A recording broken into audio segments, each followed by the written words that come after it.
So now we'd like to have the comprehensive discussion based on the information we have shared on the session 3. So now we'd like to start the session 4 for the comprehensive discussion. And please allow me to introduce the moderator for this session.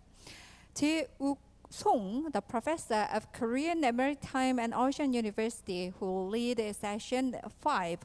Ladies and gentlemen, please welcome the moderator.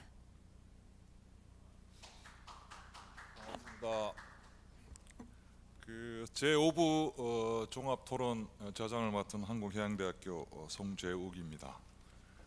먼저 종합토론회 앞서서 이 패널을 간단하게 소개 올리도록 하겠습니다. 시간이 지금 좀 지연이라서 조금 빨리 진행하도록 하겠습니다. 먼저 발표하신 세 분, 오세웅 그리소 책임연구원님, 그 다음에 조성철 애트리 책임연구원님, 그 다음에 에이빈몽, 하이 에이빈몽, 그 다음에 나타샤 맥마헌, 들립니까? 안 들리는 모양인데. 예, 오케이. 그 다음에 오늘 발표는 하지 않으셨지만 또 바쁘신데 참석해 주신 그 패널 두 분 소개 올리겠습니다. 해양수산부 국립해양특위정보원의 이종철 원장님 참석해 주셨습니다. 그 다음에 크리소의 자율운항 선박기술 개발사업단 단장이신 김진 박사님 소개 올리도록 하겠습니다. 패널 두 분과 발표자 총 4분 모시고 종합토론을 시작하도록 하겠습니다. 시간 관계상 순서는 먼저 그 발표 내용을 간단하게 제가 요약해서 좀 말씀을 드리고, 그 다음에 이제 발표 내용과 관련해서 참석해 주신 패널 중심의 토론을 먼저 진행하고, 그 다음에 마지막으로 현재 온라인에 참석해 주신 분들의 질문을 받고 그에 대한 의견을 나누는 순서대로 진행하도록 하겠습니다. 오늘 정말 중요한 유익한 세 편의 발표가 있었습니다만은, 우리 오세웅 책임연구원께서는 해상통신 네트워크 기술 개발과 더불어서 이 전통적인 항로 표지 정보 체계가 조금 이제 디지털로 변환되어야 할 필요가 있고, 특히 이제 지금 현재 미래의 그 해상 환경이 많이 바뀌고 있어서 항로 표지를 기반으로 수집된 다양한 정보들을 이용한 그 스마트 항로 표지의 전환 필요성, 그 다음에 앞으로 어떻게 활용할 것인가에서 간단하게 발표해 주셨습니다. 조성철 애트리 책임연구원께서는 그 NB-IoT 워낙 좋다고 말씀하셔서 이제 구현도 복잡하지 않고 소비 전력도 낮고 가격도 저렴하고 커버리지도 넓고 다른 센서 장비와 연결도 최적화되어 있다는 말씀을 해주시고, 그 다음에 아울러서 이제 이 NB-IoT가 항로 표지에 적용이 되면 전 세계 어디서나 항로 표지를 모니터링하고 제어할 수 있다는 말씀하고, 그래서 보다 나은 양질의 해상교통 정보 서비스가 가능해진다는 말씀을 해주셨습니다. 마지막으로 에이비몽께서는 현재 캐나다에서 1990년대 중반부터 사용하고 있는 시파라고 하는 시스템을 소개해 주셨고, 그 후속 그 모델이라고 할 수 있는 작업들을 하고 계시다는 내용하고, 아울러서 IHO S100이나 ILR S201, S125 등과 같이 새로운 국제 표준에 잘 부합할 수 있는 그 지속 가능하고 유연성 갖춘 새로운 시스템의 개발 계획에 관해서 자세하게 설명해 주셨습니다. 대단히 감사합니다. 제가 먼저 간단하게 먼저 패널 분들께 질문을 좀 드리도록 하겠습니다. 우리 스마트 항만이나 자율운항 선박의 기술 개발이 지금 활발하게 진행되고 있는데, 여기에는 PNT 기술이 굉장히 중요한 역할을 한다고 봅니다. 그래서 혹시 그 이정칠 원장님, 그 우리나라에서뿐만 아니고 이와 같은 그 새로운 환경에 있어서의 해양 PNT 서비스는 어떤 방향으로 발전해 가면 좋을까에 대해서 혹시 좋은 의견 좀 말씀해 주시겠습니까? 네, 간단하게 말씀드리면 우리 4차 산업혁명 시대를 맞아서 지금 자율운항 선박이나 스마트 항만 등에서 가장 또 필요로 하고 또 이들을 지원하기 위해서는 지금 PNT는 더 정밀하고 또 더 안정적으로 제공돼야 된다고 생각합니다. 현재 민간 특히 이제 해양에서 이용하는 위성항법 시스템은 그 단독 취기만으로 위치 오차가 한 10m 이상 발생을 하고 있고 또 우리가 무료로 이용하고 있다 보니까 또 뭐 그 무결성 정보도 제공받지 못하고 있습니다. 그래서 우리나라의 경우는 1999년부터 위성항법 보정 시스템을 구축해서 지금 운영하고 있는데요. 이 시스템으로도 일반 선박이 항만 접근 항해에 이용할 수 있는 메타급 위치 정보를 보증을 하고 있습니다. 그런데 국제해사기구에서 미래 GNS에 대한 성능 요구 성능을 보면 선박 자동 이접안이나 그 다음에 화물 자동 처리를 하는 경우에는 최소 10cm의 위치 정확도와 무결성을 가진 항법 정보를 요구하고 있습니다. 그래서 이러한 그 요구 성능을 충족시키기 위해서 우리 해양수산부에서는 현재 지금 해양 PNT 고도화 기술 개발을 추진을 하고 있습니다.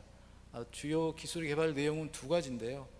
첫째는 뭐 말씀드렸다시피 위치 정밀도를 뭐 더 향상시키는 그런 기술입니다.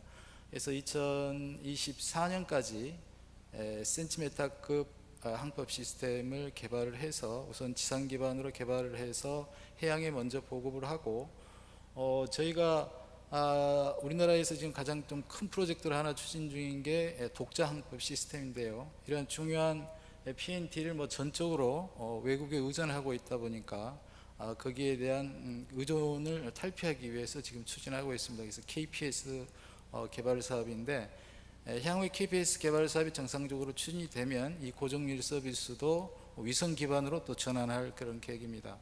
그리고 두 번째는 아시다시피 위성항법 시스템이 전파 교란에 매우 취약한 것으로 알려져 있습니다. 또 그리고 우리도 그런 피해를 입은 사례도 있고요. 그래서 위성항법 시스템을 이용할 수 없는 그런 상황에서도 중단 없는 PNT 정보 제공을 위한 지상 기반 백업 시스템을 구축하는 것입니다. 지금 2016년부터 추진해온 지금 1호란 사업이 있는데요. 이 사업은 지금 금년 말까지 기술 개발하고 성능 검증까지 완료를 해서 내년부터는 지금 시범 서비스를 개시할 계획이고요. 또 한 가지 지금 지상 기반 항법 시스템 구축 사업이 R모드라는 사업이 있습니다. R모드는 저희가 기존의 해양에서 항법이나 또 통신에 이용하고 있는 그 인프라가 있는데요.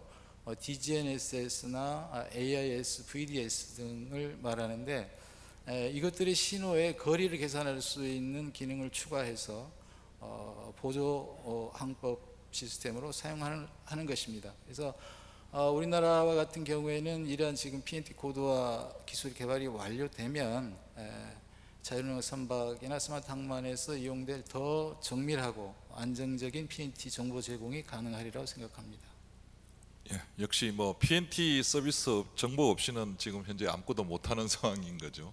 항로 표지에서도의 그 PNT의 중요성도 매우 크지만 조금 전에 말씀하신 대로 자율운항 선박에서도 아마 PNT의 중요성이 그에 못지않게 정말 중요하다고 생각되는데 현재 우리나라에서 지금 그 자율운항 선박 관련 기술 개발 사업단을 이끌고 계시는 우리 김진방 선생님께서는 자율운항 선박이 출현하는 시대에 즈음해서 그 새로운 모습의 항로 표지의 모습은 어떤 모습일까 혹시 생각하고 계신 거 있으면 좀 말씀해 주시겠습니까?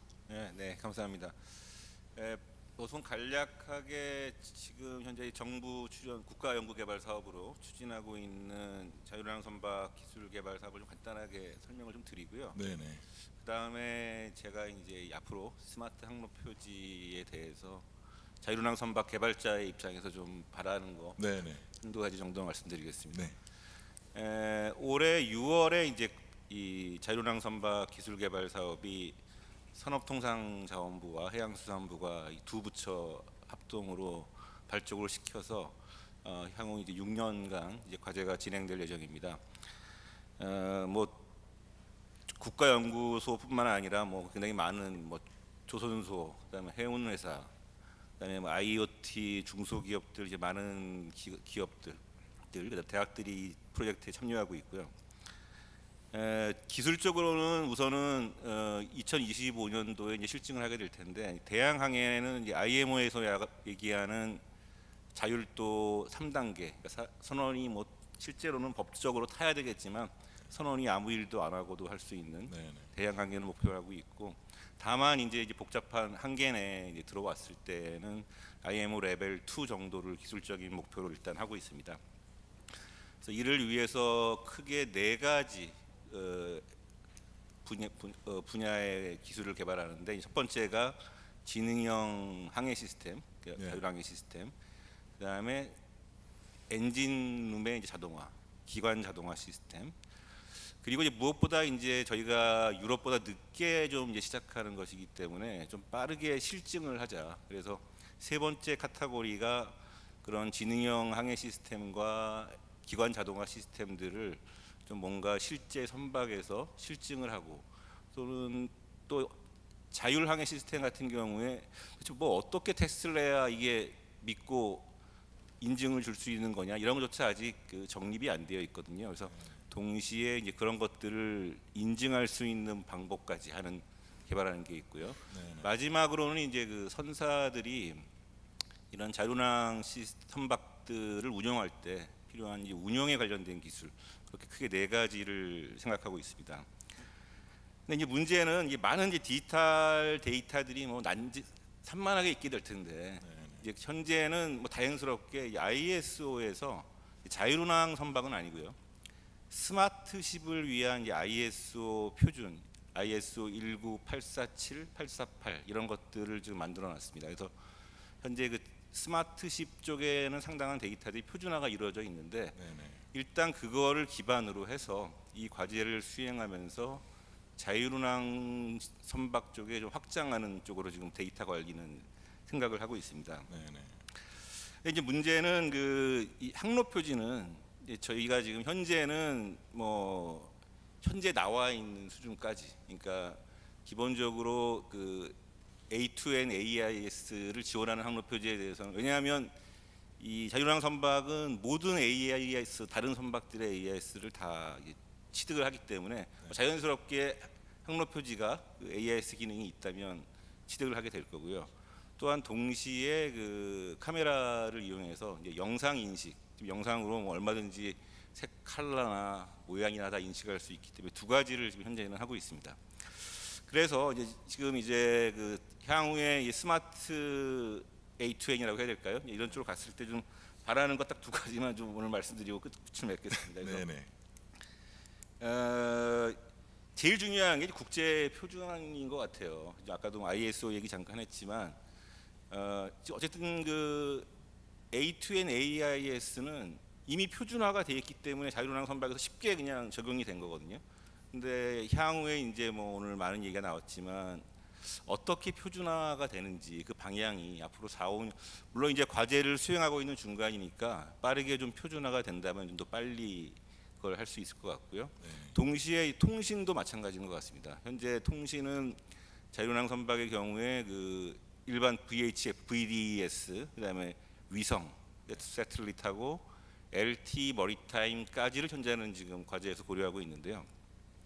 그 중에 이제 어떤 걸 오늘 먼저 아까 잠깐 그 에트리 예. 조 박사님 뭐 NB-IoT 예. 말씀해 주셨는데, 어떤 게 표준화가 될지. 근데 이게 우리나라만 표준화돼서는 이게 안 되는 거고, 결국에는 빠르게 어떻게 움직여서 국제 표준으로 이끌어내는 게 제일 중요하다. 그걸 또 말씀을 드리고, 또 하나는 이 자율운항 선박이 현재 그 성능 실증을 위해서 이건 뭐 정부에서 결정을 하신 거기 때문에 이제 울산에 이 자율운항 선박 성능 실증을 위한 테스트 센터, 그다음에 해역 등이 지금 구축돼서 많은 그 실검증 시험을 수행하게 되어 있습니다. 근데 아시다시피 이 동해는 이 항로 표지 관점에서는 별로 있는 게 별로 없는 그렇죠. 해역이거든요. 그래서 지금 내년부터 지금 해양수산부에서 계획하신다는 그 스마트 항로 표지의 관점에서 혹시 뭐 어떤 실증 센터라든가 이런 걸 구축하실 계획이 있으시다면 이 자유랑 선박 저희가 시험선도 있고 이렇기 때문에 그런 걸 가지고 가서 좀 더 이 항로 표지가 엄청나게 많은 곳에서 좀 테스트해 볼 수 있게끔 뭐 그런 거를 좀 그 R&D 기획에 좀 포함을 시켜 주셨으면 합니다. 예, 이상으로 말씀을 마치겠습니다. 그건 제가 해줄 수는 없는 것 같고 오늘 이거 많이 듣고 계시니까 해양사무 관계자분께서 생각해 주시지 않을까 싶습니다. 조금 전에 김진 단장님께도 말씀하셨지만 결국은 자유운항 선박 시대에는 그 무엇보다도 아까 뭐 PNT도 중요하다고 했지만 결국은 통신이 제일 관건인 것 같아요. 그래서 통신의 중요성이 이제 날로 좀 이제 높아지고 있는데 아까 그 조성철 박사님께서 그 NB-IoT의 그 결국 이제 그 통신 거리가 아까 한 120km라고 이제 말씀을 하셨는데 이제 해상에서는 육상에서는 120km면 충분히 넓지만 해상에서는 사실은 그보다 더 넓은 이 통신 거리를 요구하는 경우도 발생할 수 있을 것 같거든요. 그래서 만약에 기지국으로부터 통신 범위가 그걸 벗어났을 때는 결국 이제 위성 통신을 이용할 수밖에 없는 경우가 발생할 수 있는데 그런 경우에 그 NB-IoT 시스템과 위성과의 어떤 뭐 정보 연계 방안이나 이런 기술 검토가 있으시면 좀 말씀 부탁드립니다. 예.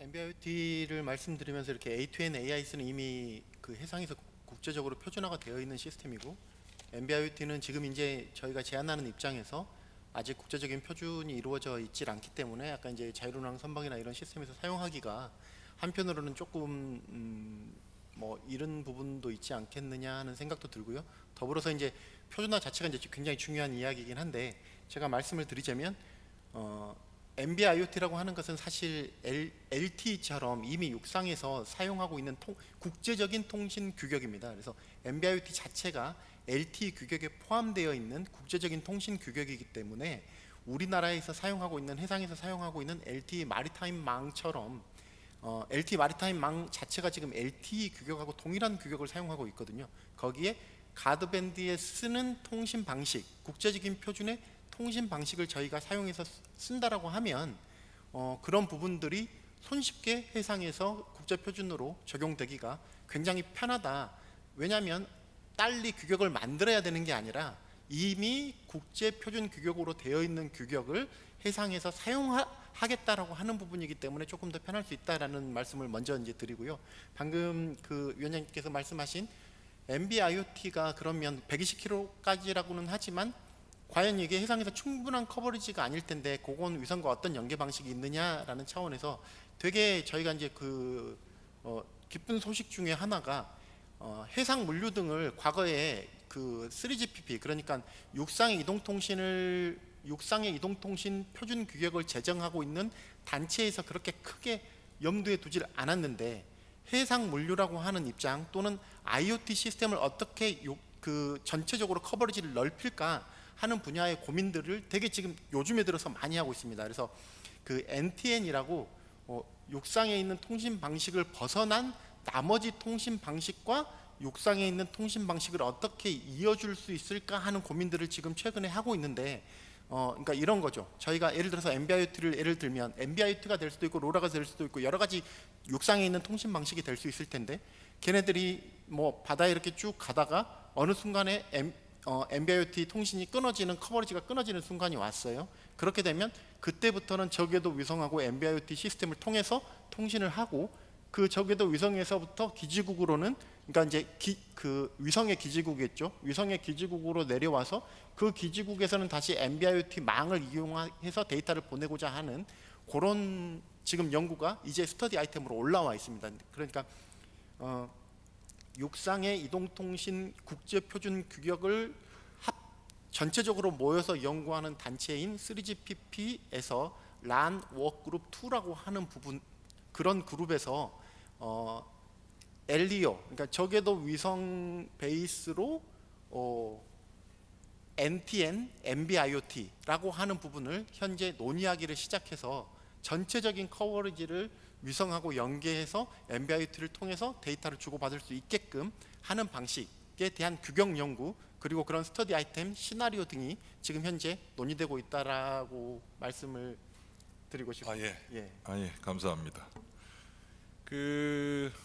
지금 뭐 저희 나라 상황에 대해서 좀 집중적으로 말씀을 저희들이 나누고 있는 것 같아서 저 멀리 캐나다에 계신 우리 에빈 몽, 나타샤 맥마헌께서 제가 아까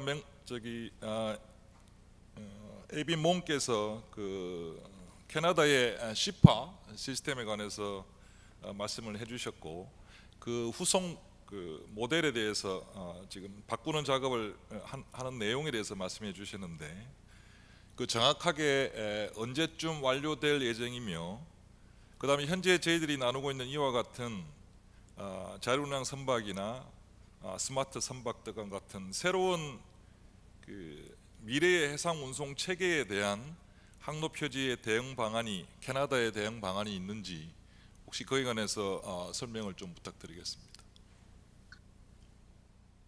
Right. Thank you very much for inviting us to participate at this excellent forum.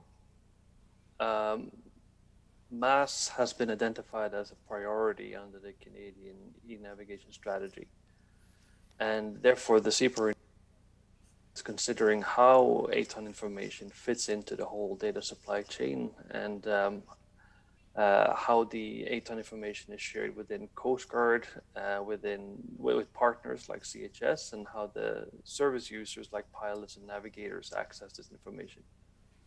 So in order to support MAS, we think that the S100 concept is an important part, and therefore it is as a key part of the whole renewal project. The S100 based product specifications like S201 and S125 are for us key motivators that significantly impact our service or the system design as well as our service design. And a key benefit with the S100 is that there's change management built into the whole framework, and we hope to take full advantage of this important feature. These items should enable Coast Guard to support and allow us to have a system that can support the increasing demand for accurate and timely information to support the rollout of MAS.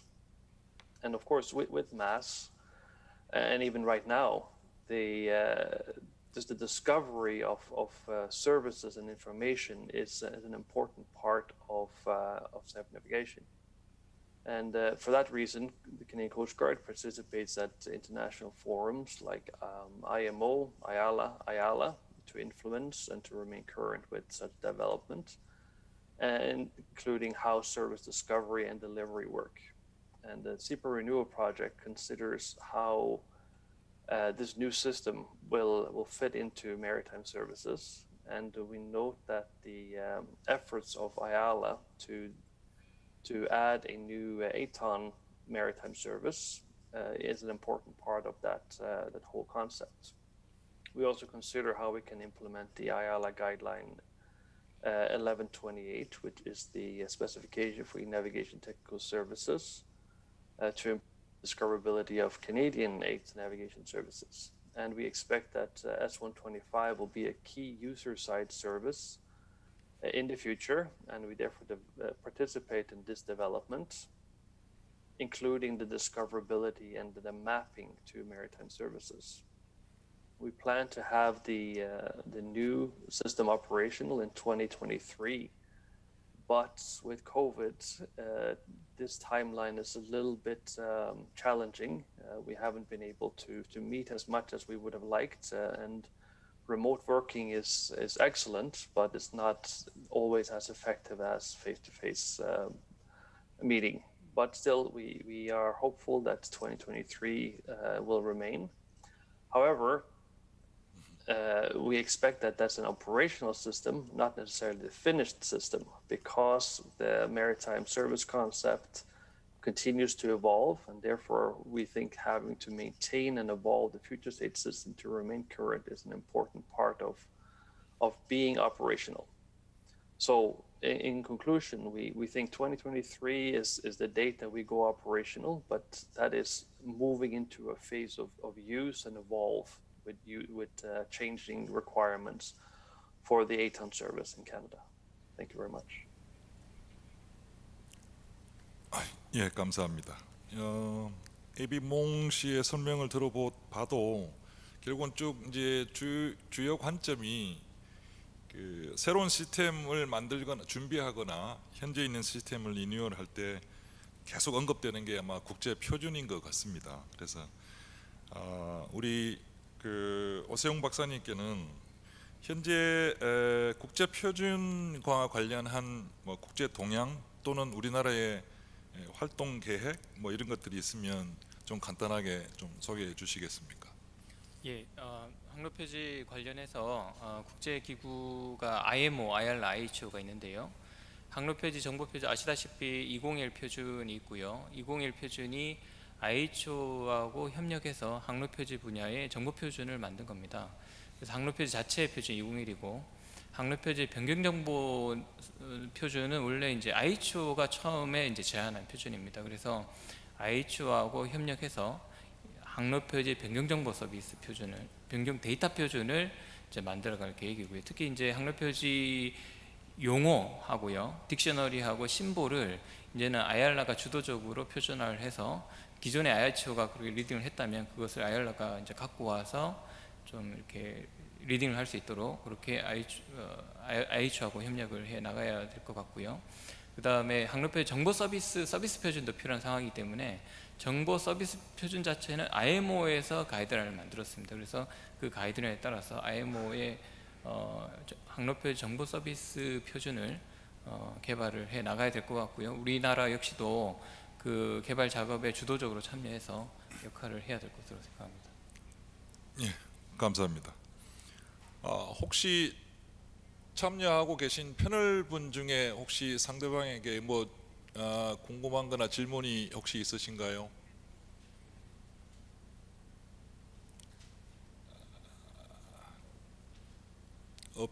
없으십니까? 예, 그러면 지금 플로에서 뭐 그 온라인으로 참가하고 계신 분들께서 여러 가지 질문을 해 주시고 계십니다. 지금 조성철 박사님께 질문이 하나 들어왔네요. 그래서 기존의 해상 통신 채널 및 확장성을 고려해 볼 때 어떤 통신망이 가장 효율적이라고 생각되시는지요? 라고 하는 플로아 질문이 있었습니다. 네, 해상에서 저희가 이제 생각해 볼 수 있는 통신 시스템이 이제 다양하게 여러 개가 있을 거고요. 뭐 AIS, VDES 또 뭐 지금 쓰고 있는 LTE 마리타임 또는 기존에 이제 육상에서 쓰고 있는 통신 시스템을 해상까지 연계해서 쓸 수 있는 걸로는 뭐 LTE, 5G, NR 이런 다양한 통신 방식들을 생각할 수 있을 텐데 실제 이제 육상에서 쓰고 있는 통신 방식을 해상까지 끌고 나가서 쓰기에는 육상에 있는 이동통신 서비스의 커버리지가 그렇게 크질 않기 때문에 실질적으로 곧바로 적용해서 사용하기가 쉽지 않은 상황입니다. 그렇지 않으면 이제 뭐 육상에서도 잘 쓰고 있지 않은 호핑 방식을 쓴다니까 이렇게 막 뛰어다니는 호핑 방식을 쓴다거나 아니면 커버리지를 늘리기 위한 어떤 작업들을 해줘야 되고 또는 뭐 그 빔을 이렇게 지향성 빔으로 커버리지를 더 넓혀야 되는 그런 작업들을 추가적으로 해줘야 되는 상황이기 때문에 육상에 있는 망을 그대로 쓰기에는 좀 쉽진 않을 것 같고 저희가 그냥 생각해 보면 가장 효율적이고 가장 손쉽게 이미 적용되어 있는 방식에서 사용할 수 있는 건 그래도 LTE 마리타임 망이 LTE 표준 규격이라고 하는 규격을 준용해 가지고 해상에 이미 깔려져 있기 때문에 LTE 마리타임 망을 사용하는 게 가장 효과적일 것 같고요. 추가적으로 짧은 데이터 또는 그 얼마 안 되는 데이터를 느린 속도로도 보낼 수 있을 만한 IoT 시스템이 구축돼 가지고 많은 데이터를 게더링하고 걔를 가공해서 원하는 사용자에게 보내줄 수 있는 그런 IoT 시스템을 고려를 한다면 역시 LTE 마리타임에 가드밴드를 쓸 수 있는 NB-IoT가 그래도 가장 그 두 개의 조합으로 해양통신 시스템을 꾸리는 게 그러니까 많은 데이터는 LTE 마리타임 시스템으로 그냥 보내고 그 다음에 IoT처럼 적은 데이터를 아주 느린 데이터 속도로 보내도 되는 녀석들은 LTE 마리타임망의 가드밴드를 활용해서 NB-IoT 시스템으로 보내는 게 가장 효율적인 조합이지 않을까 이렇게 생각합니다. 네, 답변 감사합니다. 지금 그 온라인 플로어에 질문이 좀 더 있는 걸로 알고 있는데, 우리 캐나다의 나타샤 맥마헌께 질문 하나 제가 드리도록 하겠습니다. 캐나다의 혹시 이 자율운항 선박 관련해서 자율운항 선박과 그에 좀 맞는 항로표지 기술 개발, 아까 에비몬께서는 항로표지 관리 쪽에 그 기술 개발에 관한 말씀을 해주셨는데, 혹시 항로표지 자체의 기술 고도와 이런 그 기술 개발 계획이 진행되고 있는지 한번 말씀해 주시겠습니까?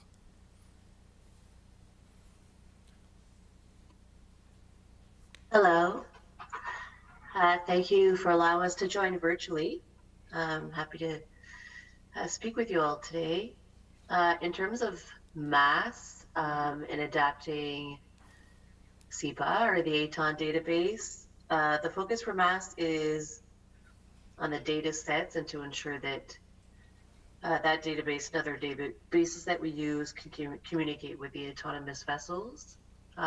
In Canada, it is starting. There is research and they're looking for different opportunities. Definitely the test bed is often the questionable part. But in terms of ATON, it would be all data-based. I think our approach is that MAS will adapt to data sets that are standardized internationally. And then that's our goal as we proceed with this project. Thank you. 감사합니다. 지금 오늘 뭐 시간이 많지가 않아서 지금 온라인 플로어에서 질의가 몇 개 더 있습니다만은 시간 관계상 그에 대한 토론은 좀 어려울 것 같고, 나머지 질의에 관해서는 향후 이메일로 통해서 회신토록 하겠습니다. 하여튼 많은 양해 부탁드리고, 이것으로서 미래 해상 환경에서의 스마트 항로 표지에 관한 종합 토론을 마치고자 합니다. 모든 발표 토론 통해서 우리가 새로운 시대의 항로 표지의 모습을 우리가 그려볼 수 있는 좋은 기회가 됐다고 생각합니다. 오늘 특히 이 훌륭한 발표를 해주신 세 분과 패널로 참석해주신 두 분을 포함해서 특히 우리 그 캐나다 멀리에서 이렇게 참석해주신 두 분께도 진심으로 감사드리고, 아울러 온라인으로 참석해주신 모든 분들께도 감사의 말씀 올리겠습니다. 감사합니다.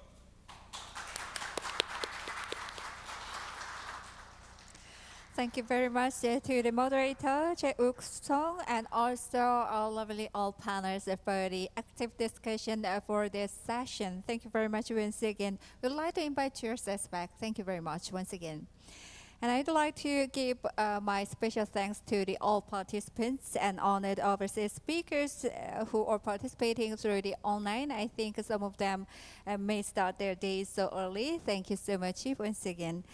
And now it has come to the end of today's International AIDS to Navigation Forum 2020. And also thank you very much for your kind attendance and active engagement for today. The International AIDS to Navigation Forum, in commemoration of World Marine AIDS to Navigation Day 2020, was held here in Seoul and also online, both due to the COVID-19. But I'm looking forward to the day when this pandemic ends. We can meet face to face here in Seoul and on site. Thank you once again. We would like to express our deepest gratitude to all the guests who took valuable steps here in Sejong and to everyone who participated online with us. And I hope we could meet next year again. Thank you. 감사합니다.